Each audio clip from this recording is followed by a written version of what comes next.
Welcome to Beyond Pipeline, where we talk about how to win the inner game of sales. My name is John Abouche, and I'm your host. And we have a very special guest today. He's a dear friend, and just as importantly, the founder of the Tech Sales Accelerator. Without further ado, Chris Bossang.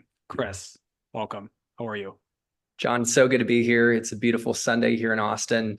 People are out at the pool having a good time. I could see it through my window, but honestly, I'd rather be here with you, Mr. John Dude, get out Haboosh. of here. I've been saying it a little different. I loved how smooth the last name, is, and the way you said it and taking notes.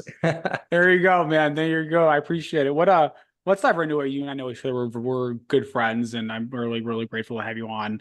Let's talk about what you mean by Awaken the Sleeping Giant. You do a lot of you support a lot of folks in the sales community through the coaching that you do, the courses that you do, the content you make on YouTube. So we're gonna cover all of that. But I really like your narrative around Awakening the Sleeping Giant and what people are leaving on the table in terms of their overall potential. So let's start there, and we'll go further.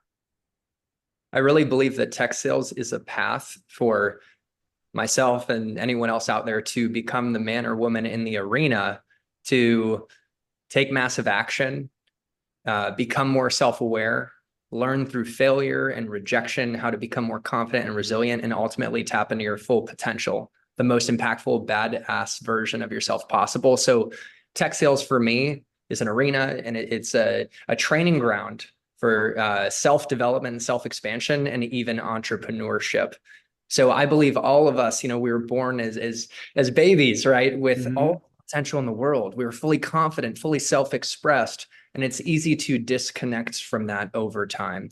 It's actually very natural. Things happen, we have trauma, and all of us have different flavors of trauma. And you could say, oh, my trauma is worse than yours, or theirs worse than mine, but it's not a trauma measuring contest here. We all have it, and it shapes us. We create interpretations and stories that can lead us to start, disconnecting from who we really are and that authentic, power that we've always had inside. So I think tech sales is a way to peel back the layers of the self-awareness onion. And the more you do that, the more you might be likely to shed a tear or two, right? But I became more self-aware. I became more courageous and confident, and through doing, learned a lot. So that's what I mean in terms of, waking the giant that's been inside all of us through tech sales. Yeah, I really appreciate what you said about potential and just that people need to recognize that there's certain thoughts or behaviors that they have picked up along the way that are likely limiting them. When did you become conscious of, can you help us understand when you became conscious of this reality that people are probably leaving a lot on the table? I share that belief and that realization with you, but how did that come to be? So it really became real for me during my Google Cloud days. So when I was at Google Cloud, I was through osmosis, just being around the people around me who are very into personal growth. I got more into self-development, and I actually invested in a couple seminars that weren't cheap. I ended up spending tens of thousands of dollars to go to these immersive seminars that were a full weekend. And in fact, some of them in the later stages were 7 days in New Mexico with no cell service. And they're just very powerful seminars. One is called Landmark, one's called PSI seminars, and they're actually well known. And when you go through it, you will be shocked at the famous authors, business leaders, and figures across all domains and industries that have gone through it. But I started to learn more through going to these seminars about how we develop these stories like I'm not enough that we live trapped in, and how we keep our smallness in place. And it became very apparent that I had stories I was telling myself. I was making excuses, playing the victim, not taking ownership for my life. But the point is, I'd always had an idea of this, and I always knew I wanted to be great and break through invisible, what I call glass ceilings, limiting myself. But these seminars just shined a clear light on it. And I'm like, it just instilled some urgency in me, especially when you come out of these things, you're in community, you're so fired up, you're like, anything is possible. Yeah. And so it definitely was a catalyst. And I will acknowledge as a final thought, like you go into these seminars and you can cause breakthroughs, but the rent is always due when it comes to self-development and success. So it's easy to have seasons of losing sight of the things that but I'm a big believer in investing in seminars and things like that. Yeah. And I really appreciate what you said to add to that. The rent is always due. It is always due. It's always fucking due. Yeah. You can't go to a seminar and then come back. I appreciate that. What was that journey like for you of then coming, like, I know you realize that, hey, you have these, you experience some limiting beliefs or in some limiting thoughts and behaviors. What was the journey of like for you of like paying that rent every single day, every single week, developing, and even maybe from the perspective of like starting out in sales, right? A lot of people here listening that probably either just started a sales career, or maybe, they're changing jobs. Like, when you first got into sales, like, how did you develop that? The rent is always paying. Like, what did that look like for you? Yeah, I think it's just taking reckless, sloppy action regardless of your rationalizations. And when you Yeah. have limiting beliefs and rationalizations, just say, fuck you, do it. And I'm going to speak French. I'm assuming that we can speak French. And you Yes. asked me spoke French on when you came on mine. So we'll do it. It's just acting anyways. It is helpful to look at like, oh, maybe I have this story I'm living in. I'm making these excuses. I'm playing small because of this. But the true solution to causing a breakthrough and getting results you never got before and actually growing and expanding is through action. I actually gave a talk to the Boys and Girls Club in Austin as their graduation speaker. And I didn't tell the kids this, but I said, action is the answer. It was basically the theme. And I talked about being men and women in the arena. And coincidentally, the speech was given in a basketball court. So getting into sales, like the number one thing you can do to accelerate your growth and including not just your sales development, but your self-development is taking messy, sloppy action and getting feedback. You'll become more self-aware, your blind spots will be revealed, and you need to be coachable and make adjustments. You will quickly learn through feedback from customers what works and what doesn't. And there's something to be said for just getting on the bicycle and riding. Like when we were kids, we didn't read books about riding bikes. We just got on and rode and maybe scraped a knee in the process. But that was key, man, to hitting the ground running, was taking action. And of course, find mentors to model after. They can give you the answers to the Yeah. test. And one of my challenges, man, is that I'm a creative mind. I make these like raps on tech sales and country I love it. Yeah. sales. But like creativity is powerful in prospecting, especially at enterprise level to get meetings, but also it can be a hindrance when I'll speak for myself. I noticed when I overanalyzed and overdid it, you might Yeah. have the most creative email that's never seen. So not trying to reinvent the wheel, basically find mentors to model after in parallel with taking massive action. Got it. Yeah. And the thing I took away from what you said is, it's taking action consistently, no matter what, and how many mistakes that you make and what might happen. It's just taking action consistently so you can improve and act on the things that you're continually learning. Um, let's go back in time. How did you get into sales? Let's start there. I think you have a really interesting path, and you candidly worked with some of the best organizations as terms probably in the world. Um, let's start there. How'd you get into sales?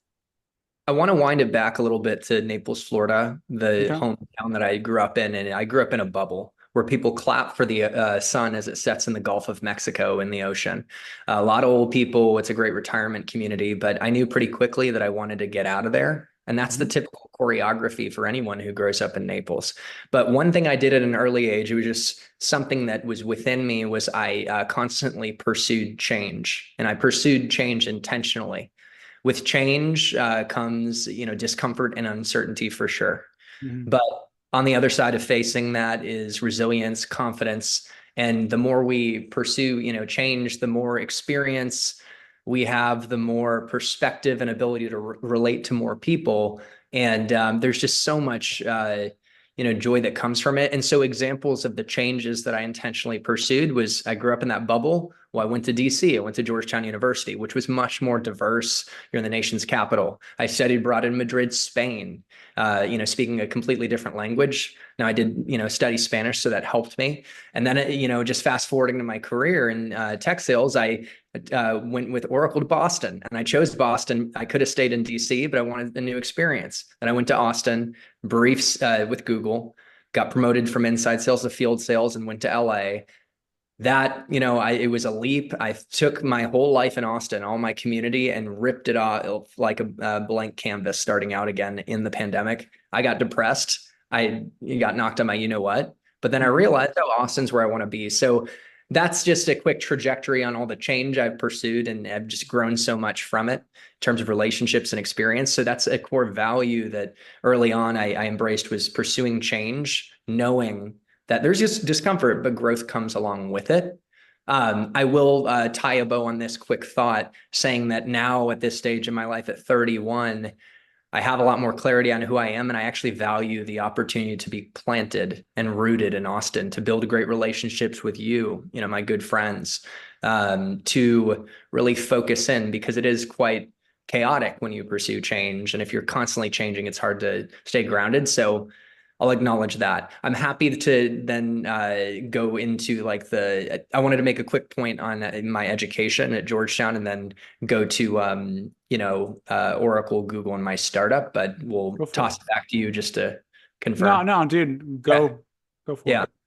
Because I was thinking intentionally about what I wanted to share in my story. And I mean, that first lesson is like the power of pursuing change with Yeah. intentionality, growth, and relationships that come with it. When I was at Georgetown, I chose to be an economics major and a Spanish minor. What I realize in hindsight is that if you don't have flashing green lights from the world, that you're a prodigy doctor, you're a prodigy musician or professional athlete, think about the degrees, the skills, and career paths that you can pursue that are highly valued, that will also open up and multiply new experiences, will set you up to, create financial stability, and that will actually increase your options in life. And so I actually did that, and I guess intuitively, with economics and Spanish. Spanish is obvious. Like, I was able to go to Spain, and I love people, and I was able to, now for my whole life, I've been able to speak with Lyft drivers and connect with people. I was just in New York City from Madrid, and I noticed their accent, and that's cool, right? And I just purely enjoyed that. But economics in particular, I had a rationale behind it. I looked at the Mhm. Georgetown College and saw who statistically makes the most money out of the Georgetown College: economics majors. What's a major that's going to set me up flexibly for a kid who doesn't know what he wants to do with his life, but wants options? Well, economics majors do the best on the LSAT statistically. Economics teaches cost benefit analysis and types of thinkings that are useful in business and other domains. So you get the point. Mhm. That was intentional, right? So the theme of choose to develop, invest in degrees, skill sets, and paths that open up options and give you flexibility, especially if you don't know exactly what you want to do. Now, from there, I got into sales, and there were two core reasons. I freaking loved people, and I wanted to be great, baby. Right? Yeah, Those I love it. right. So first off, you got to listen to feedback that the world gives you, right? When you're young, to see, it's helpful to get a sense of, your strengths and direction. So I had a mentor at Georgetown that said you could become best friends with anyone, right? And that's not necessarily true. There are people that don't like me, and I can think of my roommate in LA that's, we really didn't get along. But for the most part, I love people, and that leads to friendship. And I'm not afraid to talk to strangers. Well, oh man, tech sales, That's I could true. get paid to fricking build, paid great money to build relationships as my full-time job. Wow, that's amazing. And it's turned out to be so gratifying, right? Also, I wanted to be great. We talked about the gifts that, where sales development meets self-development. But I always just had something in me that wanted to break through grass ceilings. And I mean, when you have to pick up a phone and interrupt a stranger that honestly, they might flat out reject you, or at minimum, they're going to be annoyed, right? That takes something, right, to act and have that Mhm. courage. And you get to flex that muscle.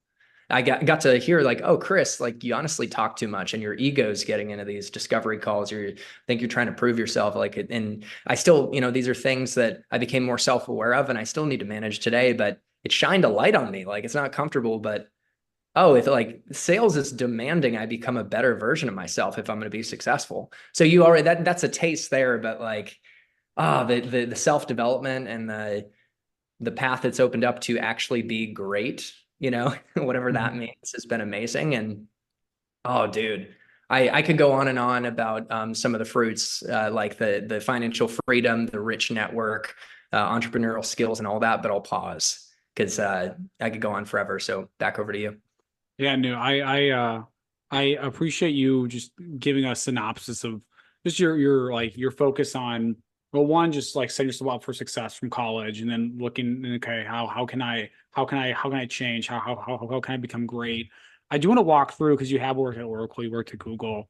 Like, what can you walk us through your journey of going to those companies? What it was like to Yeah. work there, become successful there? Yeah, I'd love to better understand that because I think it'll help a lot of people listening. Yeah, and that's what I was going to hit on next. I love it. So Oracle was the greatest place I could have started my career. Like, what a launch pad that just opens up unpredictable opportunities.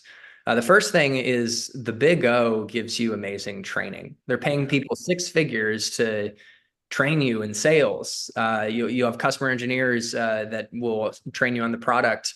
You go through a boot camp. Back in the day, it was called Class Of. It might still be called that, but they put us in a hotel with all these young people learning the product, learning sales, building, culture. And so it's amazing that you can, I got a real world business education and a sales education unlike any others. I got paid for that to like learn. Like, wow. So it's a very powerful starting move in the career chess match in tech sales to start with a company like that. Dell, IBM, Cisco, I'd say Salesforce. There are companies like that that give really good training. So I was grateful for that. And the network at Oracle. My current CEO at my startup was in product at Oracle. Mark Benioff was at Oracle. He'd started Salesforce. And in fact, he tried to recruit my current CEO to start it. And my CEO is like, hey, I don't think cloud's, where people want to go. It's not secure. And we laugh at it now. We're a cloud services company, is the CEO of that company. But it gives you a sense of some of the people, man, that just having that like group affiliation is very powerful when it comes to opening doors and prospecting. So even if you didn't work with someone at Oracle, it's like the fact that this executive went to Oracle is cool.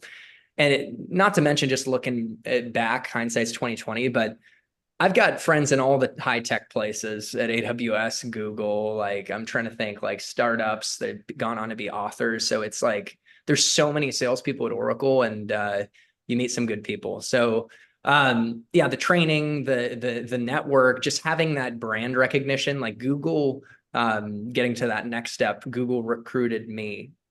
Connor reached out to me because Google is not a sales organization. You will learn a lot about entrepreneurship and business, and they have a pretty cool culture, but it's kind of the Wild West when it comes to sales, and they're trying to become an enterprise sales organization, particularly in Google Cloud. And so, of course, they're trying to poach a lot of people at Oracle that were trained and really reduce risk for them and are probably going to be good hires. So that's just an insight into why like Oracle was such a good starting point. And it started to touch on the Google journey, but I'm trying to think if there's anything else I'd add at Oracle. I guess What made you successful there? Like, what helped you yeah, be successful yeah. at Oracle? That exactly. I always say, like you have to hit your number, but relationships come first. So I built great relationships with my manager, but particularly with account executives. I turned them into champions that basically vouched for me when it came time for promotion and differentiated me from the competition. When they're telling their bosses, like, this guy's great, and I've worked with them firsthand, they taught me,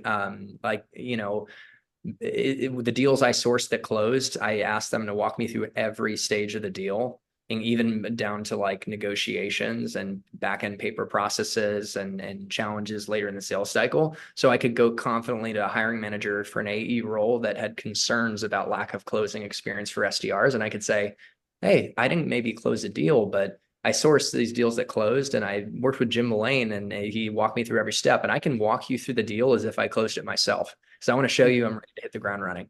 So like that, the networking and building champions like AEs who were my mentors that would vouch for me and help elevate me to promotion was key, and it helped me prepare to address objections. Like lack closing experience was key. And then proactively networking with the AE hiring managers was really key, right? You like going in early to understand, what do you look for? What are their it's not pet peeves, but what are some of your concerns and things you've seen, and you can, in knowing that, like you can start to intentionally create your experience so that when it comes time, you show them exactly what they're looking for and put their concerns to rest very quickly. And you've already shown like initiative and intentionality, and you're in their mind. So I will say another thing that was really key at Oracle is there are many business units. I was selling on-premise database into the healthcare space, but there's ed tech, there's national tech across different industry verticals. There's enterprise, there's SMB, there's NetSuite, the acquisition, the rest of the SaaS portfolio, cloud infrastructure. I might be repeating myself, right? Like middleware, like there's so many lines of business and territories and segments. So what I did is I networked to understand where are the best territories and segments. And I got in a national tech baby covering SunGuard availability, which was the best account national tech. I hit my number halfway through the year, taking 2-hour lunch breaks and made 6 figures, was buying my whole team coffee. I didn't know what to do with myself. And I quickly discovered, by the way, that tech sales is like the fastest path to 6 figures out there, or one of them, right? My roommates in college went to investment banking. Yeah, they were making 6 figures, but what do you know, like years down the road, the upside becomes much bigger in tech sales and you can get there in a year. So quick side note on the money, but I hope there's a lesson in it for the folks that are at big enterprise organizations or even any company. You do want to try and navigate to the best patch and territory because timing and territory is really everything. So I'll stop there because there's a lot there's more to dig into at Oracle. There's more in Google and Bespin for sure, but I want to let you guide and poke. Yeah, I appreciate it, man. It sounds like the main things you learned at Oracle were, hey, I gotta find a way to make relationships. Obviously, gotta hit my number, and that will help me to grow within the org. Then you went to Google. Walk us through that. Google's a great org. Walk us through, what made you successful there, and we'll keep going from there. Yeah, perfect. At Google, I really discovered my passion for like the art of opening doors and getting the meeting. And so Okay. what made me successful is that I was selling in the competition's backyard, Seattle. When Google Cloud was third in the market, AWS invented EC2 and S3, compute and storage. They invented cloud. Microsoft's number two. They did great with, giving a path for their on-premise database and Microsoft Office customers to give them a path of less friction to the cloud. So they're two, we're three, right? And I'm going out into Seattle as I'm an inside seller, and I meet with a SaaS CEO, and he said, I just met with Satya Nadella last week. It was steep competition, right? So I was really proud of, I like learned the ability to what I would call breaking into green fields like a boss. Green fields are customers that are ingrained in the competition. They spend $0 with you. So I won awards for it. And I even created a presentation called Breaking into Green Fields Like a Boss and was able to succeed in the toughest of markets. And I hung my hat on that to get promoted to field sales. So I went from inside sales to field sales. I actually have Jeb Blunt, the author of Fanatical Prospecting, coming on the podcast tomorrow. We're going to pre-record and then launch it. I'm reading that book, man. And it's like, I realize I'm a fanatical prospector and it's like the greatest sellers in closers. They're always laying pipe. That sounds funny, but they're just always like prospecting. And that actually is a differentiator between like the average and the superstars. So that's actually what I hung my hat on it to talk to the field manager, and I was able to show him in his territory. Like, look at all the greenfield logos that I helped open up, and I'm going to bring that to your team. And in fact, this is a pro move when you're going from inside to field, or also like from SDR to AE in general. If you can set meetings at really high potential accounts for the future boss to be involved, because they want to get in on meetings and ideally in person, you make them look like a hero. And I was getting this guy like really high potential meetings, and it's clear it's coming from Chris. So that helped me get promoted. In my presentation, Breaking into Greenfields Like a Boss, which I do have in my Tech Sales Accelerator course, I shared it with SDRs, field sellers at Google, and channel partners.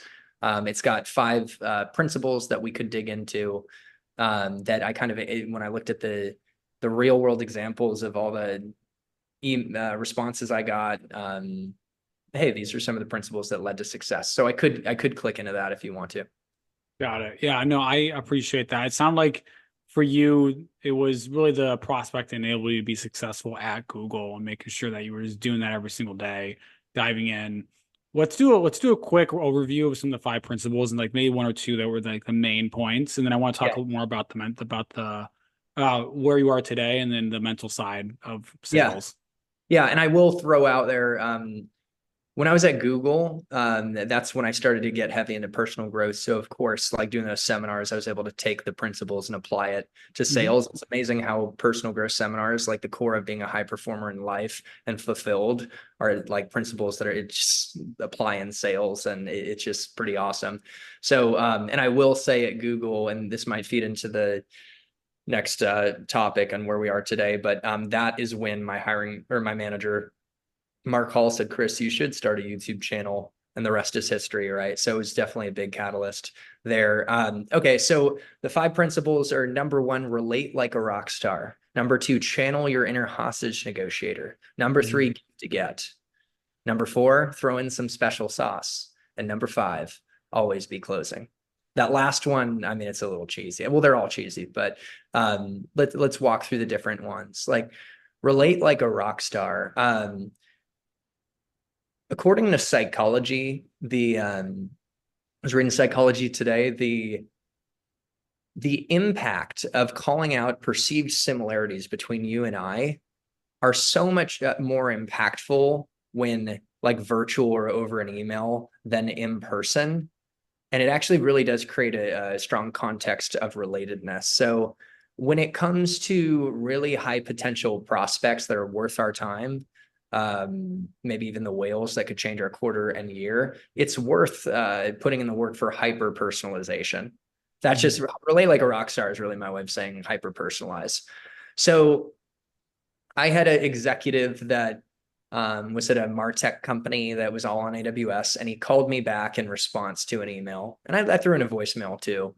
And my subject line was Hoya Saxa from Google. Of course, I did research, and he went to Georgetown, and I used a term Hoya Saxa that only he would know, or people who went to Georgetown. And then, I went into the body of the email, and I threw in a couple other nuggets, and I really drawed some parallels even organizationally. So not just relating personally, but I noticed your Hmm. company really values these things, and that's very important to us here at Google.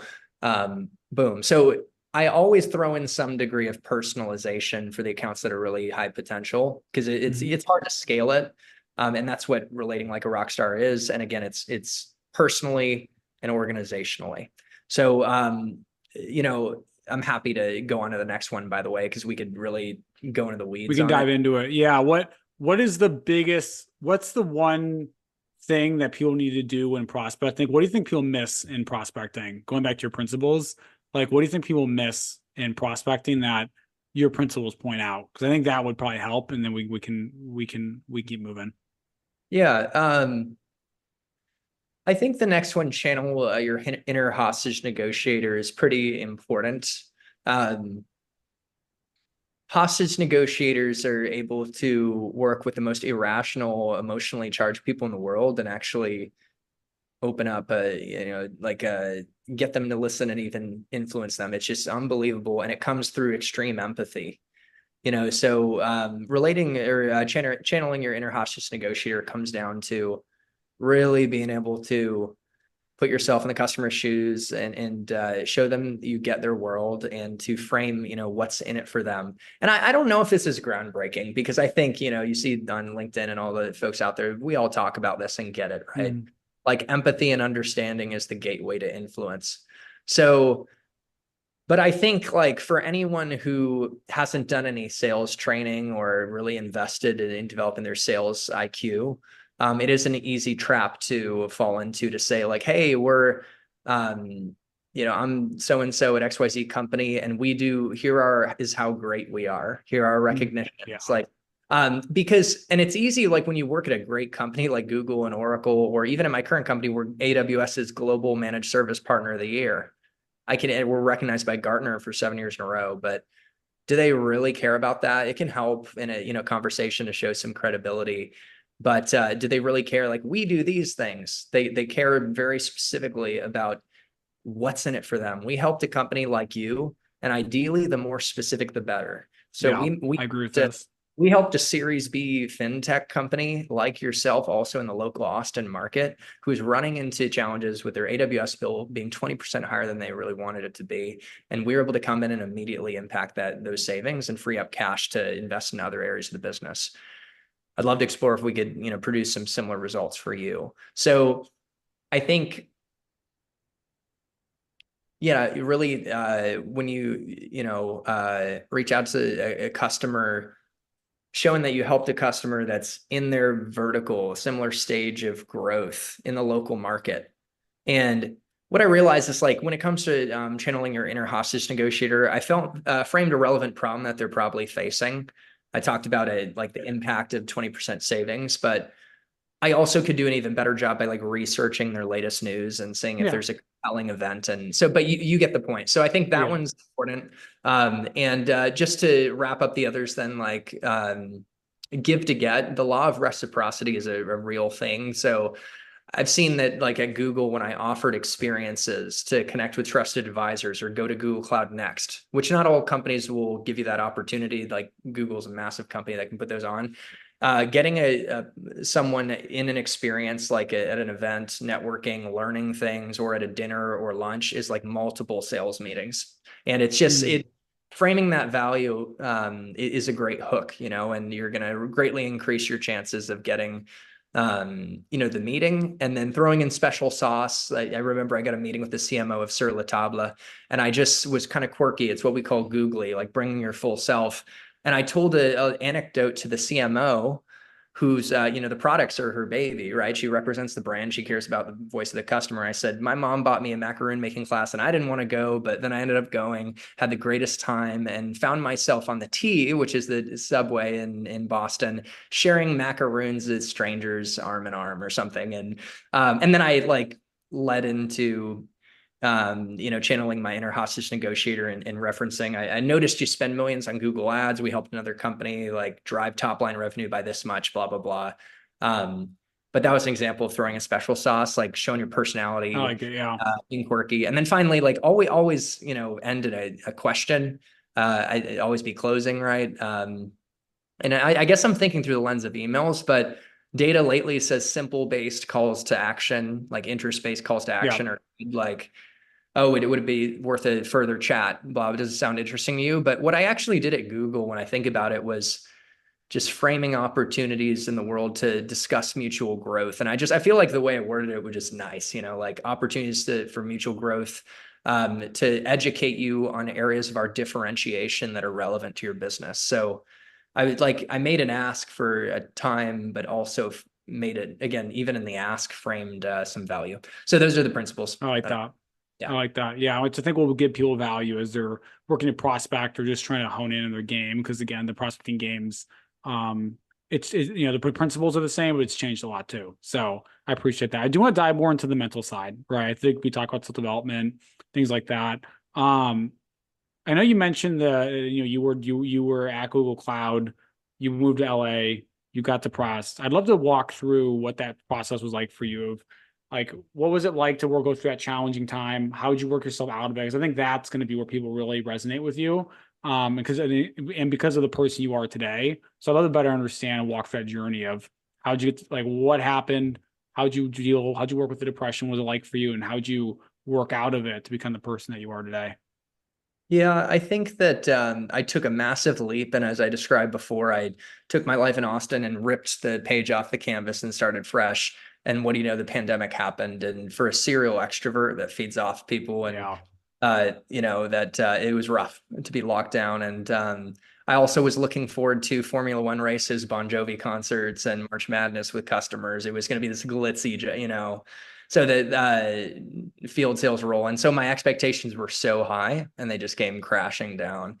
And so that's kind of what led to it. It was a perfect storm of factors. And yeah. And so I did get to a point where I just had thoughts in my head, like, or just that were popping up. That I was like, oh, that's a scary thought. Wow. I'm like Mr. Optimistic. And yet Hmm.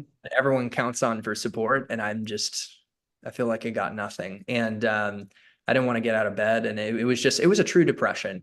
And what I found ended up helping me start to climb out was that I realized the depression was happening for a reason. Like depressions, negative emotions serve a purpose. And it was really a gift to knock me on my ass and get me to rethink my life and where I wanted to be.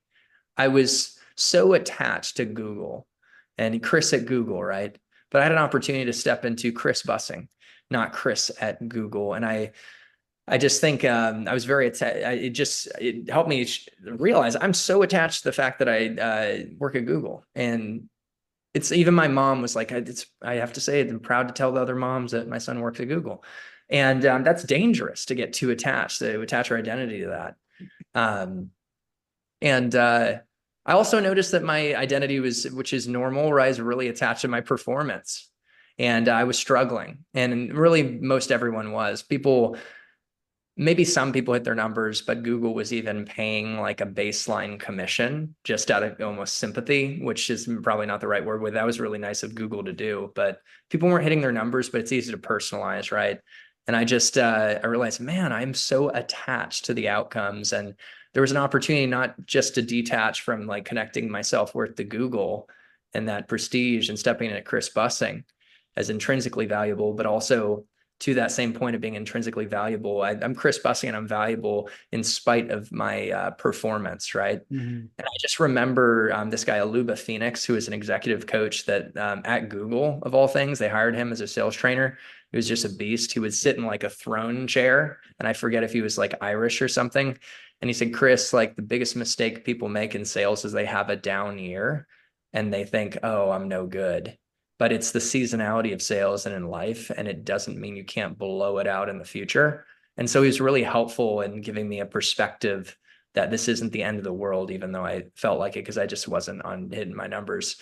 And I do know this guy, Jamal Raymer, I've had on the channel. He's the author of Mega Deal Secrets. He was fired for underperformance 2 years in a row. And then he's closing in $50 million deals. Now he's an author and a big thought leader. So what I also found is that I needed to rethink that. I realized like I learned a lesson. I'll never compromise my community like Austin again for a glitzy, glamorous job. And I was living inauthentically, going to LA and chasing this role. And I sacrificed what really matters, which is community. So I was able to, once I realized that I actually think I should consider leaving Google and going back to Austin to live more authentically, like that started to help me climb out. It's like the depression served a purpose to help me grow in terms of my identity, not being attached to like external things and my performance, and then also getting in more authentic alignment with a lifestyle that would really serve me and was the lifestyle I wanted. Now, there's one final piece, I think, because I did make those changes. I ended up leaving Google and going to Bespin, which has been my most exciting career journey yet, which no one heard of Bespin, but it's been really awesome. There was one more lesson. I got it. Okay. Back on the train of thought. The ultimate thing, though, is I was able to surrender. I've heard it said that surrender is the highest level of existence. I was fighting and resisting my negative emotions. But what that's like is pulling a Chinese finger trap. The more hard you pull and resist, the tighter the vice grip. And it's the same with that. So it's like I actually like gave up, in the best of ways. And I stopped resisting and I accepted. And that actually paired with like making changes and moving in a whole different direction was what led to catapulting to an even greater level. Like I found that all problems in life are opportunities when you choose to like make adjustments and respond, and they literally catalyze you to greater levels of fulfillment and even the happy cries. Like the deeper your challenges, the deeper your joy on the other side. And then also, dude, I ended up really catalyzing my YouTube channel as a result too. What I didn't tell you is I had a YouTube channel, I don't know if you know this, but called Pursuit of Possibility, that was broad personal growth. And in this time, I realized, let me like give up my attachment to that and focus on tech sales, and things grew a lot faster. And so that was a key change that came of it too. Yeah, I absolutely love that. And I want to dive because you said two things that really stuck out, and I want to really dive into these. One was that you realized that you're not the identity of Chris at Google. And then another one was that you needed to surrender. And I think they're probably pretty intertwined, but like, can you walk us through how you came to the realization that you need to step away from the I'm Chris at Google identity? Because that's a big moment for people. And having that awareness is really tough. And then acting on it's even tougher, in my opinion, over a prolonged period. Can you help us understand what that process was like for you and how that, how that came to be? Yeah, I realized like I always did have a inclination to want to prove myself that might have come from a story of like I'm not enough, and so I need to Hmm. prove myself with great accomplishments, like go to Georgetown, Google, and there's value in that need for like external validation. It like did drive me to do great things, but it's like building an empire on a pile of shit, and it's not the place you want to be coming from. Yeah. So I just I guess partly just in getting so depressed and like all of a sudden just not being Chris functioning on all cylinders, like I just was forced to like what the hell's like I was having like physical reactions. The depression like leads you to just your lethargy, and it's like something needs to change. And I became hyper vigilant, looking at um, what was the root of this. So that started with that. And I did go into therapy too. And I had a good therapist. And unfortunately that Google has like programs like Lyra. They give you like therapy sessions and they up that in the pandemic. So grateful honestly to Google. They do a lot of good things right in terms of supporting their employees. So it was also a therapist who helped kind of shine a light on that. And I'm a big proponent for therapy as a tool. You get another outside perspective to see things that you might not see.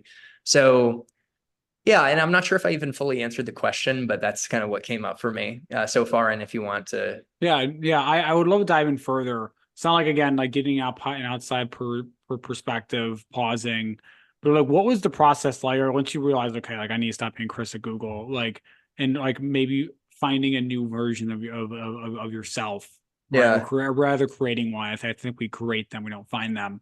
But what was that process like for you? yeah, I had to let go of my attachment to that identity. And so when you like give up a past identity, it can be painful because it's comfortable and secure. And so, but the way you give it up is through taking action, like Mhm. to the contrary, right? And so the way I really did that when the rubber met the road is when I started looking at other opportunities. And what do you know? I get connected with Bespin, their CEO, Sonny Kim, that absolutely gave me goosebumps and inspired me. And I saw an opportunity to work closely with this great leader and make a big impact as the second founding seller. But it took me like putting myself out there in opening up to actually looking and having Mhm. other conversations. And then what do you know? You're in it in action on the court. And you know what? I'm going to take a shot at this. I'm going to go for it. And 3 years later, it's been an amazing experience. And I'm so honestly, I'm so glad I left Google, and not to get into a whole rabbit hole, but you have an amazing company, amazing culture, and I grew a lot, but nothing's perfect, right? That every Mhm. company's gonna have issues, and I'm like so glad to step into Chris Bussing, and because I believe tech sales is a training ground for entrepreneurship, and Mhm. it's our tech sales companies are like venture capital firms investing in Chris Bussing enterprises, John Habush enterprises, and so that was a paradigm shift, by the way. Was like me, like I'm just gonna be, I'm still work hard for any company, but I'm working for this company and I got to keep make them happy and blah blah blah. And instead now it's like they're a VC investing in me, and I'm using this as a vehicle to build my life as the CEO of my life. So Mhm. to summarize as I talk out loud and dance around, uh, is that it was ultimately through action. I mean, that's the core theme. I started, that's how I shifted away to open up a whole new path and identity. Is I took action and had other conversations, and the rest is history.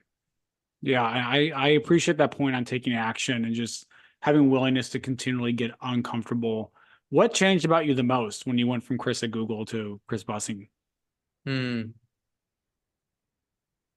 Yeah, just I feel like more self-expression, and that's Mhm. most obvious through the YouTube channel. I've Yeah. really upped my content game and put myself out there. I've had some quirky videos that, I cold emailed a model. This is what happened. I've put speeches out there on, my journey giving up drinking, and which has been a powerful journey of over a year now. Very liberating.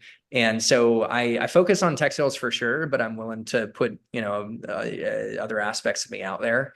And yeah, I have people saying, okay, I had someone from my Google days say like, wow, I can't believe with your YouTube, I would have never expected it. Like he knew me. And so that says it all, doesn't it? That Mhm. how far I've come by just, stepping into Chris busting and sharing my song, singing my song, doing my dance, and people are like, wow, like you're really putting yourself out there. It's amazing. I would have never expected it.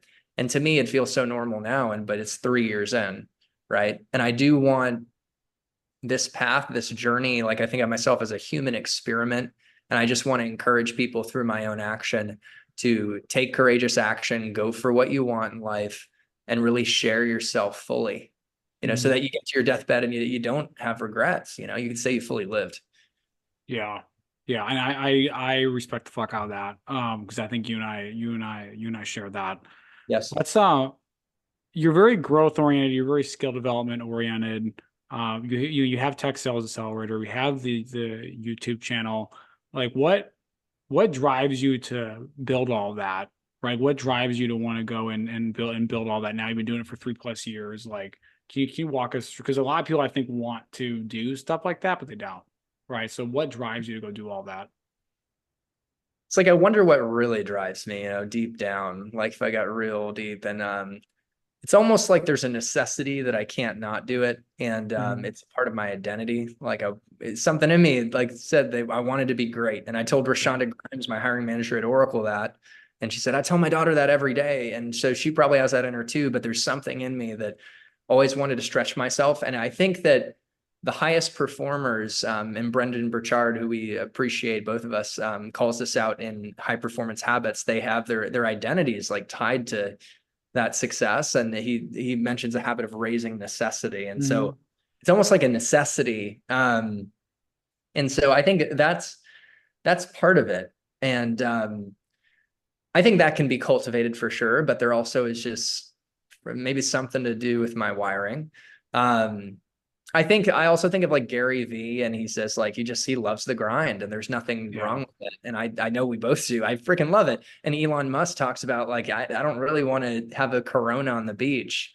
And that I don't Yeah. have a problem for me because I don't drink anymore. But even then it's like this weekend I stayed in, and it felt so freaking good to work on my vision as I continue to build out Tech Sales Accelerator. I filmed some YouTube content and it felt so freaking good. And in fact, sometimes I resent myself for the times when I am not in integrity, when I know I need to execute on something and I don't Mhm. do it. And I will say, like, I don't know, man. It's easy to say I want to help people and be Yeah, I a get that. I get that. I get look that. good. I want to look good, like, but Yeah.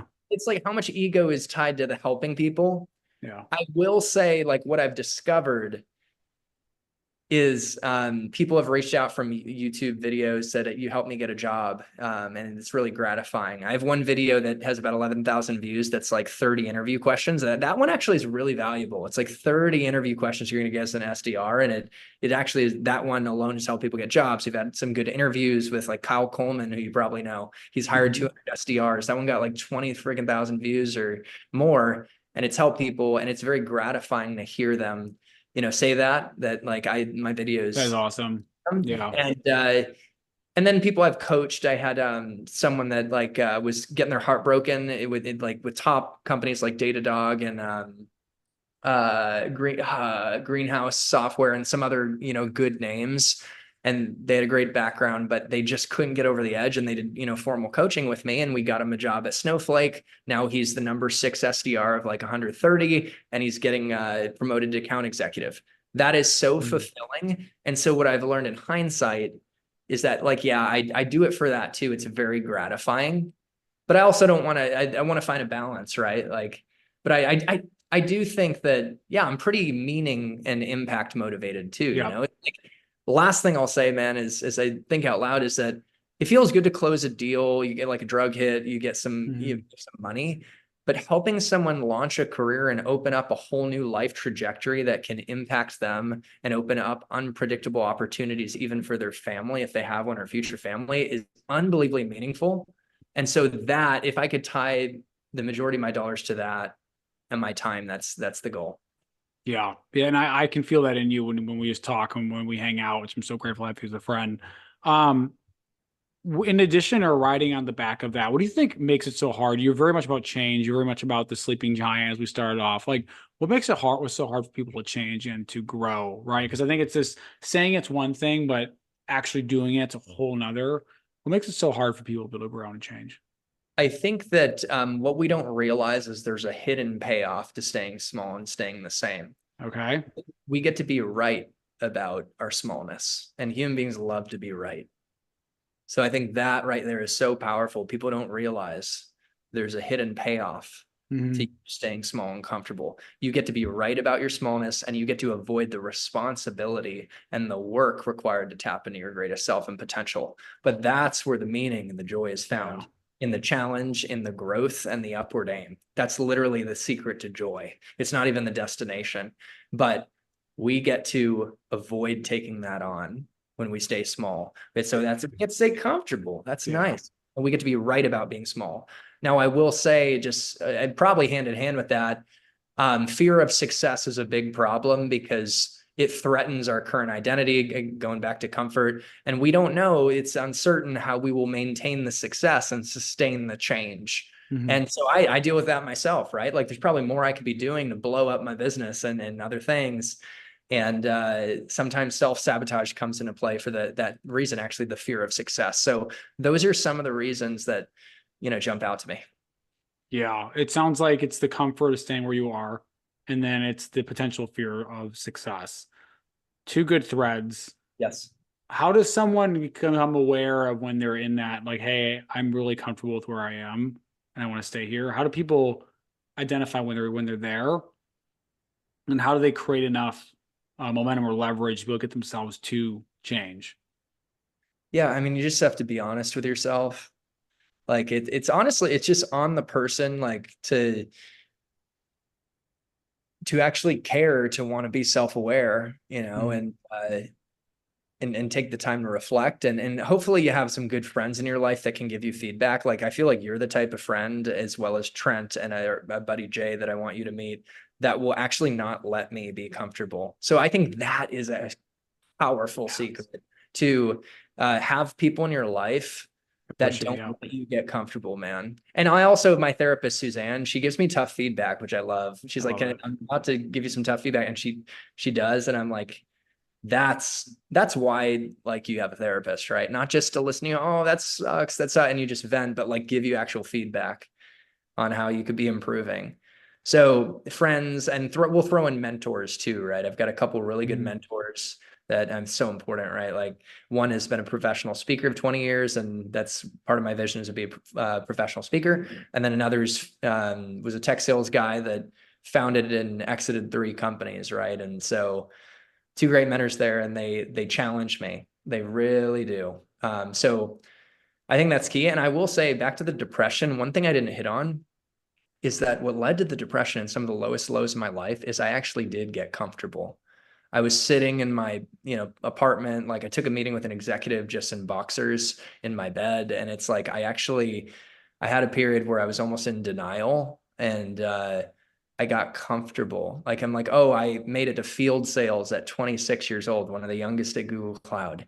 And I thought it's a mistake when we think that, oh, I made it, or all of a sudden I can coast. The rent is always due, as we talked about, and comfort is going to lead to a slow death. Like, oh my gosh. Man, that is a comfort is going to lead to a slow That was death. dramatic. That was I love really, it. I but love it's it, dude. true. I absolutely love it. I absolutely love it. I Yeah, absolutely yeah, love it. yeah. I absolutely love it. That's Dude, I dude, have to yeah. interrupt real quick, because there's a philosopher that says there's only growth and decay. There's no I agree with stat. that. So I anyway, absolutely agree with that. yeah. I absolutely So agree with that. It's we've covered a lot here. Before I ask the final question, where can people learn more about you? You have really great impact. You will help people understand the impact you make in the world, and where they can learn more about you, and even talk about your new courses. Yeah. So I'll try and keep it brief, but connect with me on LinkedIn at Chris Bussing, and feel welcome to send me a message. And it's so great to connect with people on there. And if you're in Austin, maybe we could, grab a coffee sometime. But I just love meeting new people and talking tech sales, personal growth, and life. And I think, all opportunities are tied to people at the end of the day. And so it's pretty special when, you have conversations. You can check out my YouTube channel, Chris Bussing, and it will pop up for you. And the YouTube channel is committed to just providing a steady stream of actionable tips and some inspiration, encouragement too, on how to break into tech sales and launch your career if you're a college graduate or a career changer looking to do that, and accelerate success if you're a current SDR or AE looking to get promoted and take things to the next level. So the idea is that it's a lifelong project, and it's everything to do with launching and starting and growing your career. Now, I have some great guests on podcasts like yourself, John, and I think of other people like Ian Cognac or Brandon Fluharty that are guys that made seven figures, $1 million a year, and to be able to in tech sales. And to be able to travel to the planets of their perspectives is great because the channel content is not limited to the context of my own experience, even though it's Yeah. 10 years at top companies like Oracle, Google, et cetera, little flex. But I get to, these people have even more experience. Like Chris Orlob took Gong from 200K ARR to 200 million. I brought him on the channel. So that's the cool thing, is that the podcast, I think, is a special part of it. And then finally, Tech Sales Accelerator. I spent 2 years working on it, man. The greatest achievement in my life, in the sense that it's the most personally meaningful, to share my passion for tech sales and the unpredictable, beautiful opportunities it opens up with more people. Mhm. And it was like a 2-year walk up to a lifelong journey. I chose a big number. I want to help 100,000 people land jobs or launch their careers in the coming years. So I there's no love it. set timeline. That could be, I don't know how many years, but we were reaching for the stars. Tech Sales Accelerator, I'll just walk you through real quick. It's a complete blueprint to landing an SDR role and having a path to get promoted to AE in a year. So someone could be a college graduate or career changer trying to break in. And not only will you get what you need to break in, but actually already have the blueprint to hit the ground running. So you avoid the scenario I've seen some people get into where they break in and then they're on a PIP after a few months because they just Yeah. weren't. So it's also for current SDRs. You want to get promoted. And I have one SDR that recently invested in the SDR Success Blueprint, which is a part of the broader curriculum. And obviously, it's a little more cost effective to do standalone. And he took his company's stipend and put it towards it. So it was free to him. And yeah, so it's actually 8 courses. And I'll finish up by just walking through the 8 courses, and I'm not going to go in detail, and it clearly I'm passionate about it, right? You have an operating system for overachievement, Mhm. which is mindset, 12-week planning strategies, and high performance habits to show up at your best in tech sales and in life. It honestly transcends tech sales, and I want this course to do that. Rockstar resume, it's obvious, help you build a good resume. LinkedIn legend, build a great LinkedIn presence that actually attracts opportunities to you. Find the right companies for you. How to build your criteria on how to pick a good company and how to use tools to find a company that you deserve, not just any company, but one where you're happy and set up for success. Becoming a networking ninja with the networking ninja course, how to I like network that one. ninja Yeah. your way to open up more interview conversations and earn a seat at the table at all your dream companies. Almost done, but the SDR Success Blueprint, how to do the job and get promoted. Again, you could use it if you're in a current SDR or someone trying to break in that wants to really build confidence Mhm. as they prepare to launch. Incredible interviewer, which I apply, tips that help me get promoted at Oracle, land a job at Google, get promoted at Google, and that I've just used throughout my career. And it draws from interviews too. And then finally, negotiate your best offer.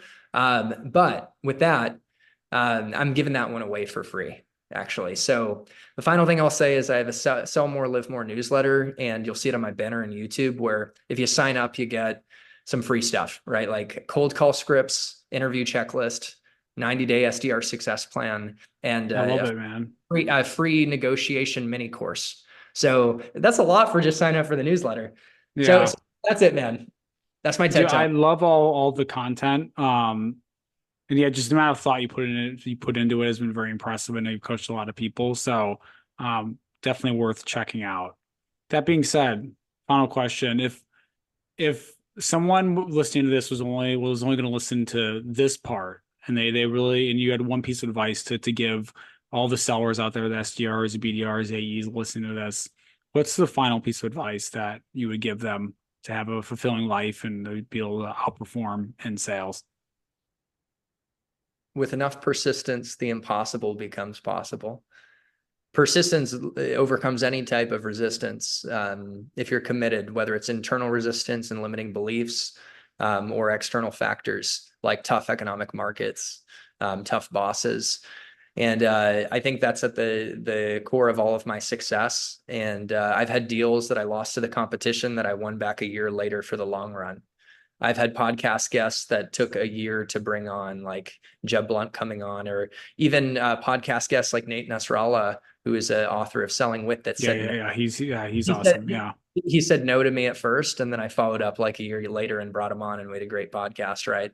So with enough persistence, the impossible becomes possible. And I got that from Vinod Khosla, the CEO of Sun Microsystems, who was talking to Stanford, and he said people give up too easily.